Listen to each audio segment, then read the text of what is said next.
The Abbott and Costello program, starring Bud Abbott and Lou Costello, brought to you by Camel, the cigarette of costlier, properly aged tobaccos. The Abbott and Costello program, with the modern rhythm of Will Osborne and his orchestra, the swingy singing of Connie Haynes, and spotlighting that cheeky, chubby little mischief maker who, when caught red-handed cutting the garters off his Aunt Minnie's girdle to make himself a slingshot, calmly said, I'm a bad boy!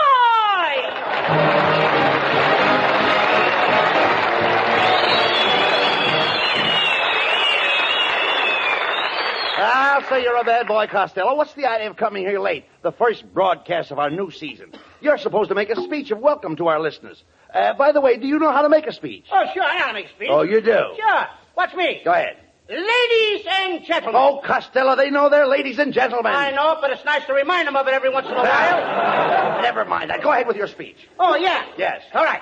Now, just listen to this. All right, let me hear it. Yeah. Yeah, go ahead. All right, take it easy. I'm lost, and it's the beginning of the season. Go ahead, now, never mind. Folks, we're back again, and we're going to be on the air every Thursday night for a whole year. Oh, no, not that, oh,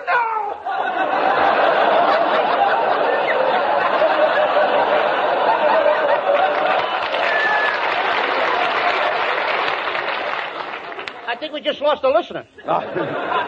All right, never mind that, Costello. Why weren't you here for rehearsal this afternoon? Where were you? Oh, Abbott, my family gave me a welcome home party this afternoon. They did? Hey, did we have fun? My Uncle Artie Stubbins, he drank 2 cups of tea and passed out cold. Now, that's ridiculous. How could a man pass out from drinking 2 cups of tea? This was DTT. You dummy, DTT is not a beverage. It's made strictly for vermin. That's right. We made enough for everybody. Men, vermin, and children. Never mind about that. You should...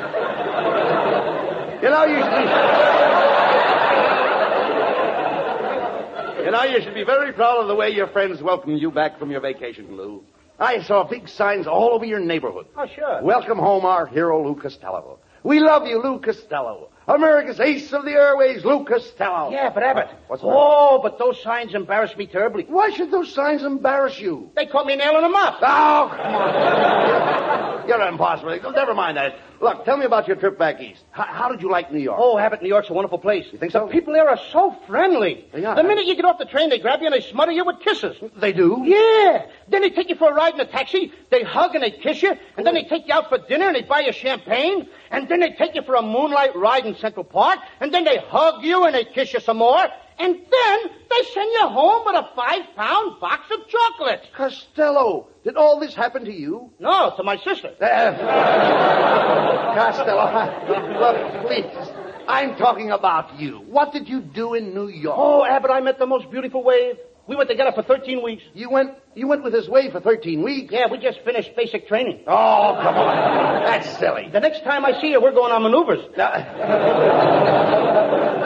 Will you talk sense, Costello? Look, what does this girl do in the Navy? Is she a petty officer? What kind of officer? Petty. Petty? Oh, sure. She petties all the time. And she likes the necky, too. I don't mean that. I'm crazy about that girl, I Abbott. can imagine. She's so sweet and delicatessen. Delicatessen? Everything about her is so dainty. What's her name, Lou? Lena. Lena? Lena Genster. Lena Genster. Is she a nice girl? Is she a nice girl, Lou?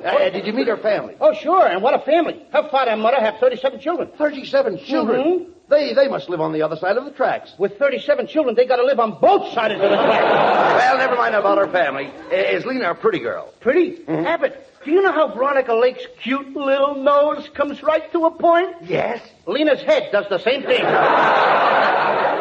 look, how about a figure? Is she sylph-like? What? Is she sylph-like? Does she have a sylph-like figure? If she does, she keeps it to herself. No, you dummy. By sylph-like, I mean chic. Is Lena chic? No, she ain't been chic since she had the mumps. No. Chic has nothing to do with the mumps. Chic means svelte. Now, is Lena chic and svelte? Oh, yeah. When Lena had the mumps, she was very chic and her face svelte way up. Her mother rubbed a shower of shab on her push and the svelting went away. No. What have we got? Swedish riders or I don't know. You imbecile. Listen to me, imbecile. I only want to find out your girlfriend, Lena, what she looks like. Is she pert? She what? Pert. Would you say she was pert? Certainly she's pert. She's pert Irish and pert Eskimo. No, you idiot. I'm not talking about her background. I want to know if Lena is pert or appealing. Oh, sure. One time she got sunburned, and a pert of her background was appealing. No. Look, Costello. I merely ask you if your girlfriend Lena is chic. When I say chic, I'm not referring to her health. Chic means pert. Therefore, a girl can be pert, and a pert girl can be svelte, and a svelte girl can be appealing. Oh, when you say a girl is chic, you're not referring to her health. Chic means pert, and a girl who is chic and pert is appealing. And most girls who are appealing are referred to as svelte. Therefore, a chic girl can be pert, and a pert girl can be svelte, and a svelte girl can be appealing. Now you've got it. Now, I don't even know what I'm talking about. Get him out of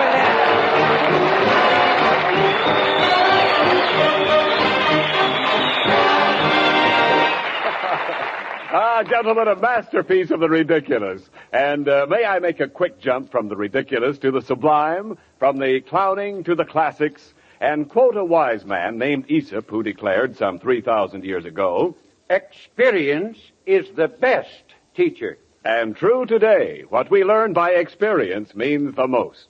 And most civilians have learned a lot lately. For when the dealer said, "Sorry, no camels today," because with camels it was the service first, well, they just had to smoke what they could get. You smoked more different brands during the cigarette shortage than you'd ordinarily try in a lifetime. And you learned by experience that nothing takes the place of Camel's costlier tobaccos properly aged and blended. Experience is the best teacher. And experience has taught millions of smokers to say, C-A-M-E-L-S. Camels. Today, more people want Camels than ever before in the history of this famous brand. And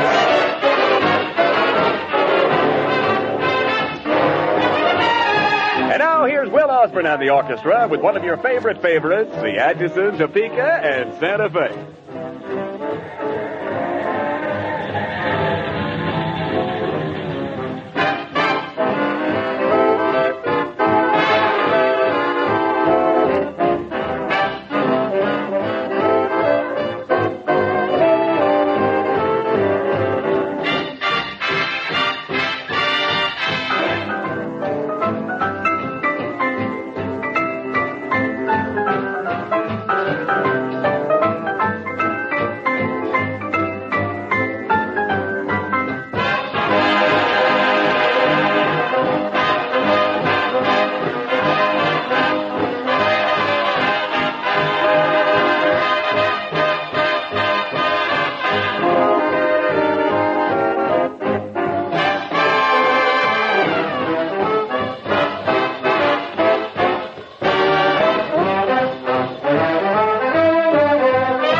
She's as sweet as she can be. I love to lean against Alina.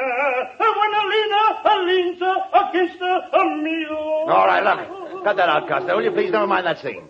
Will you forget about your girl, Lena? You're here and she's in New York. I'll never forget Lena Abbott. Gee, I remember the last night her and I was together. I bought a great big bag of gumdrops.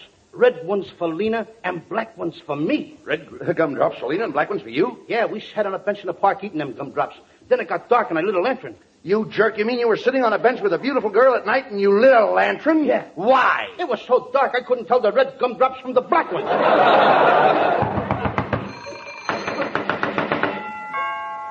Costello, is that somebody at the door? I didn't hear anything. I beg your pardon, gentlemen. I'm looking for Mr. Abbott. Mr. Abbott. For Mr. Abbott. Mr. Abbott? No, Costello. I'm Lou Costello. What do you want? Well, I got a telegram for you, and it's from Chicago. It's from Chicago. Chicago? Brooklyn. Where did they dig this hiccup? Here, boy, give me that telegram, please. Costello. Yeah. The boy has his hand out. What do you want me to do, read his palm? No. He's waiting for you to lay a little gratuity in his hand. Lay a gratuity? Yeah. If he'll settle for an egg, I think I can make it. Oh, that's all right. My company won't allow me to accept Money? No, tips. You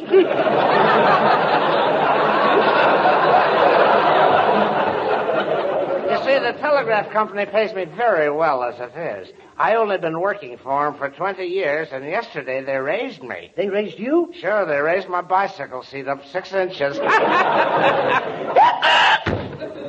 I think he's just got a flat, that guy. You know, the only reason we keep the guy on the show is because he knows where to get bacon. Oh, never mind. Here, give me that telegram. Give me that telegram, Costello. I'll read it. Let's see. Have been discharged from the waves. Am on my way to Hollywood to accept the starring role that you promised me at Universal Studios. Signed, Lena Genster. Costello. Costello, look at me. Did you promise that little girl that you would make her a star in pictures? Abbott, I had to. You had to? It was the only manly thing to do. It all happened the night I bought her a bag of gumdrops. It was so romantic. Every time we reached for a gumdrop, our fingers would meet inside the sack. Then, quite by accident, I kissed her. Oh, how could you kiss her by accident? We were both chewing on the same gumdrop, and I ate past my half. You imbecile. You didn't have to promise her a starring part in pictures just because you kissed her. That's not all I did. What? As I was pulling away, the gumdrop snapped and bent her pivot tooth. Well, you're certainly in a mess, Costello. How are you going to get an unknown girl a starring part in pictures? Abbott, I thought maybe you could help me. I can't help you. I can't. Wait a minute. Hey, wait a minute. There's a man here tonight who happens to be the world's greatest motion picture producer. Good evening, gentlemen. I am Professor Melonhead. Better known around the studios as Cecil B. D. Melonhead. Melonhead? Hey, Abbott, get a load of that skull. His head looks more like Nagasaki after it was hit by the atomic bomb. Young man, don't you scoff at my cranium. I'll have you know there's plenty inside of my head. There should be. There's nothing on the outside. Melonhead, I know how you can make a lot of money. How? Rent your head out as a skating rink for flies. Oh, now, Costello. Suppose my head is round and shiny. Surely you've seen things like this before. Yeah, but they all had handles on them. Quiet, Costello, please. Professor, do you think you could advise Costello how to get his girl a starring role in pictures? Certainly, Abbott. Now, Costello, first I'll have to know something about your girl. Is she photogenic? No, she's part Irish and part Eskimo. Oh, I see. She's chic. Now, I'm not speaking of her extraction. I'm merely inquiring about her physiognomy. Her what? Her physiognomy. Does she have a smooth physiognomy? Gentlemen, don't discuss those things outside of barrooms. Lou Costello, you haven't got the brains of a 2-year-old child. I know, but look at the difference in our ages. Oh, please, gentlemen, we're getting no place. Costello's girl is on her way here, and he made her a promise to star in pictures. Now, we've got to do something about it. Very well, Costello. I will personally groom your girl for a screen test. Melonhead, just what do you intend to do? Well, first, I will instill her with supreme confidence. I will enhance her histrionic proclivities. I will retard her basic timidity, cram her repertoire with scintillating soliloquies, and then, with dynamic exuberance, I will embellish her cinematic latitude. You wouldn't dare. You haven't got the nerve. Oh, nonsense, Costello. I've never been so humiliated in my life. I'm ashamed to have people see me walk out of here after conversing with an imbecile like you, Mr. Abbott. Isn't there some way I can sneak out of here without being seen? Look, Melonhead, if that's the way you feel about it, you can go out this window and down our fire escape. Thank you. Open the window. Good night, gentlemen.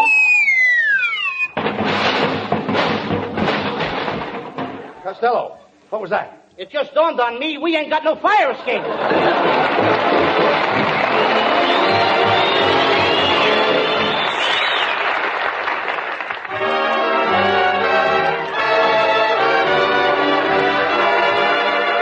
Lovely Connie Haynes is back with us again this year, and we know that's a real treat for our Campbell audience. Connie sings, I'll Buy That Dream. Imagine me with my head on your shoulder, and you with your lips getting bolder. A sky full of moon and a sweet mellow tune. I'll buy that dream Imagine me in a gown, white and flowery, and you thanking Dad for my dowry. A church full of folks and those last-minute jokes. I'll buy that dream, a honeymoon in Cairo in a brand new order gyro, then home by rocket in a wing. We'll settle down near Dallas in a little plastic palace. It's not as crazy as you think. Imagine me on a first anniversary with someone like you in the nursery. It doesn't sound bad, but if it can be had, I'll buy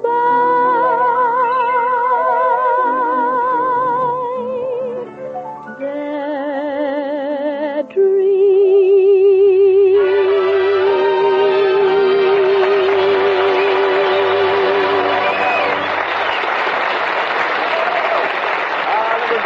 Connie, lovely.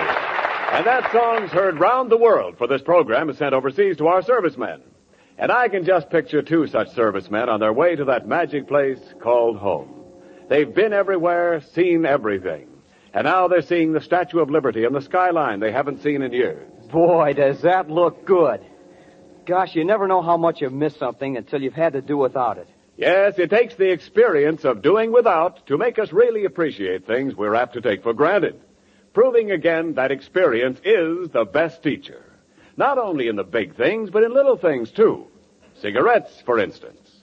Most of us today have had more experience with smoking different brands than we'd usually have in a lifetime.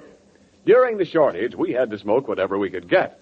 And although production was at an all-time high, the volume of demand for them made them seem to be the scarcest of the scarce. And did experience teach us that there's simply no substitute for Camel's costlier tobaccos and proper aging? It certainly did. For today, more people want Camels than ever before in the history of the brand. Yes, as old Aesop said, experience is the best teacher. C-A-M-E-L-S. Camels, the cigarette of costlier tobaccos.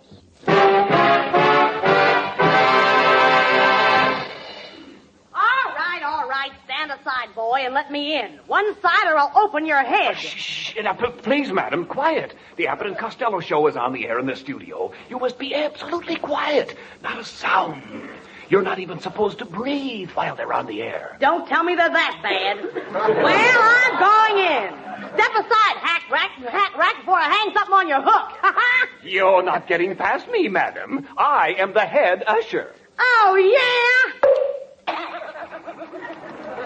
Well, pick up your head, usher. What's going on here? Wait a minute. What is all this commotion, madam? Boy, I'm looking for the owner of the NBC network, Mr. Lou Costello. Just tell him.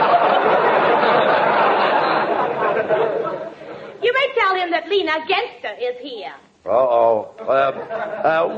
Wait here just a minute, Miss Gensler. Don't go away, will you please? Just a minute. I'll be right back. Costello. What? Costello. Yeah? Who do you think is here? Who? It's Lena Genster. Oh, good. That's... What? Yes. Well... Lena Genster. You heard... Damn it. Open the window. I'm going down the fire escape. Costello, we have no fire escape. I'll make one. No. Costello, come here.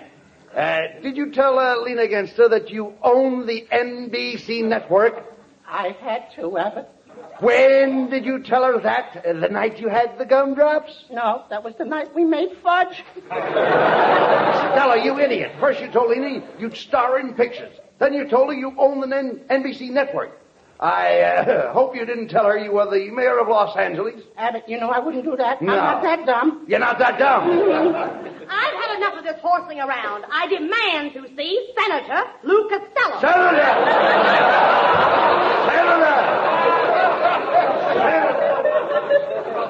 Abbott, that must have been the night we pulled Taffy.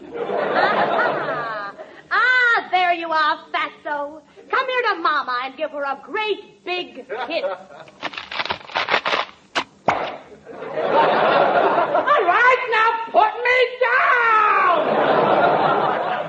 Well, Bubble Nose, let's call Universal Studios and tell them the new star has arrived. We'll go right over. Go on, Costello. Get them on the phone. Hey, Abbott, what's the studio's phone number? Get him. He owns the studio and he doesn't even know the phone number. Costello, you told her you own the studio? Sure, I'll own it any day now. President Bloomberg of Universal practically promised it to me. He promised it to you? Yeah, he said, Costello, one more picture like the last one and I'm going to give you the business. Come on, Fatso. Jump over that last egg and let's get out to the studio. I'm ready to star in my first picture.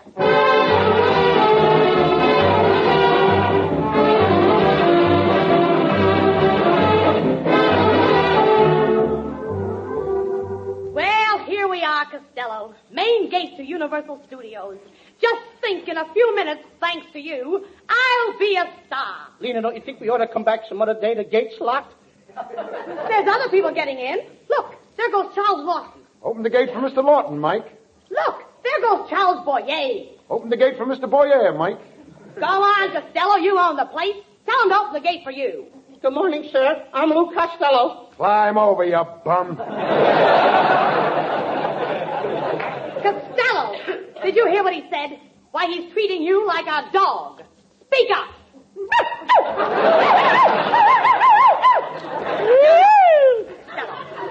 Talk to the man. Show him you're the boss. Okay. Hey, you. Did you tell me to climb over that gate? Yeah, what about it? Would you mind giving me a boost? I'm beginning to think you're a phony, Costello. If you don't get me a starring part in this studio, I'm going to tell your mother just what really happened the night you bought me that 50-cent bag of gumdrops. No, Lena, not that. Anything but that. Please don't tell her that. Your mother wouldn't like that, would she? No. She thinks those gumdrops only cost me a dime. Lena, why don't you give up this idea for even a movie star? And Hollywood is too rough and tough for a place for a girl like you. Go back to Brooklyn. They could use a good third baseman. Listen, egghead, if you don't get me that starring part, I'm going to bend your nose down till it touches your knee. I'll stick hat pins in your eyeballs. Then I'll get a hot iron and solder your ears together. And if that doesn't work, I'll torture you. Lena, I was only kidding. Come on in here. We'll see my director friend, Gregory Ratbiscuit. He'll do anything for a friend of mine. There's Mr. Ratbiscuit's secretary. Hey, you. Well, what is it? I said, what is it? I give up. What is it?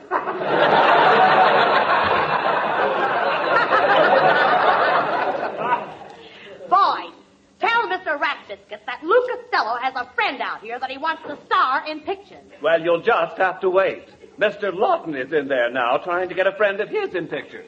So, Mr. Lawton, you've got a friend that you want to get in pictures, eh? Everybody's got friends. Nothing but friends.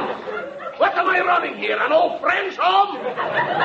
I'll show you what I think of you and your friends. Now get out!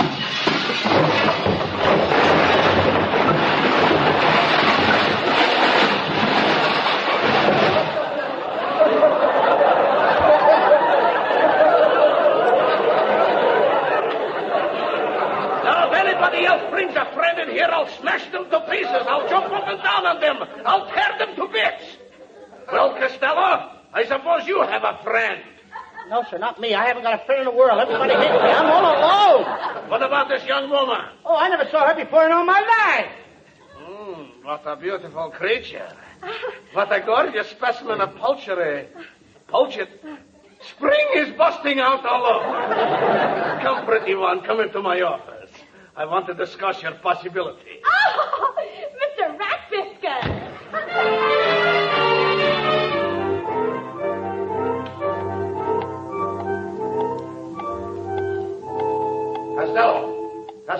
Costello. Why did you run off without me? Well, what have you done with Lena?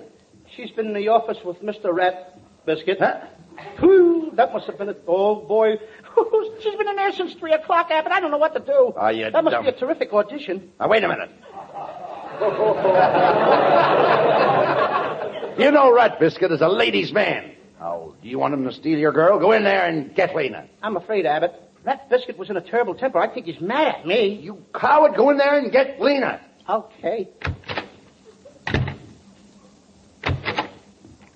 Well, Costello, what happened? Oh, Lena's all right, Abbott. She's in there. And you know what, Abbott? That Rat Biscuit is a swell fella. What do you mean? And he ain't mad at me anymore. Look, he even gave me a quarter. He gave you a quarter? What for? Well, he wants me to go downtown and get him a bag of gumdrops. Get him out of here!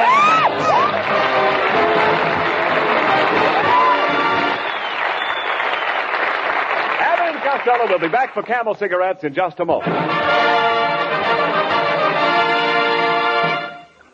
And now, this week's salute in the new series of salutes to the men who won the victory. Tonight, we salute those heroic men who wear the yellow and blue patch with the green cactus on their shoulder. The heroes of the 103rd Division, upon whose battle record is written the names of Wissembourg, Stuttgart, and Austria.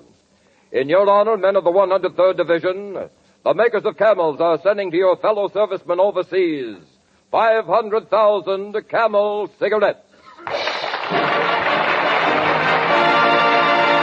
Each of the 2 Camel shows thus honors the different units of the Army, Navy, Marines, and Coast Guard, a total of 1 million camels sent free each week. Camel broadcasts go out to the United States twice a week, are rebroadcast to practically every area in the world where our men are stationed, and in cooperation with the Good Neighbor policy, also to Central and South America. Listen again next Thursday to Abbott and Costello. And now here are Bud and Lou with the final word. Well, Costello, it's nice to be back on the air with all our old friends. You know, I hope they've all got their radios tuned into our show tonight. Well, Abbott, I know of one little radio that's tuned in down on the Lower East Side of New York. And that's at the bedside of a little pal of mine, little Johnny Stack. Come on, Johnny, get well quick. Get well for Abbott and I. I know the radio audience won't mind that we dedicated our opening show to you, Johnny. Okay. So good luck, kid. Come on, Johnny. Get well, Johnny. Good night, folks. Good night to everybody. Good night, Johnny.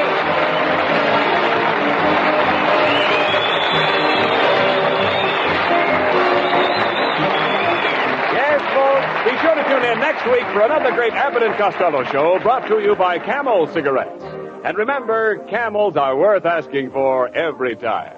See for yourself how Camel's mildness, coolness, and flavor click with you.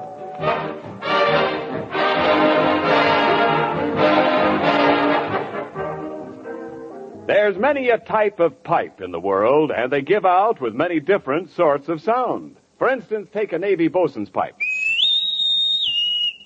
Or the pipes in an organ. Or that sound that signals tops in contentment, the sound of a man whose pipe is loaded with rich, full-bodied, mellow Prince Albert smoking tobacco. Yes, that contented is the sound produced by a PA packed pipe. Because not only does Prince Albert deliver wonderful flavor and fragrance, but it's gentle to your tongue as well. Even if you're a marathon pipe smoker, a special no-bite treatment takes out the tongue punishment that spoils your smoking pleasure. Prince Albert is crimp cut, too, for firm packing, easy drawing, and even burning. Switch to PA today. Saturday night, be sure to listen to the Prince Albert program, Grand Ole Opry, broadcast coast to coast every Saturday night on NBC.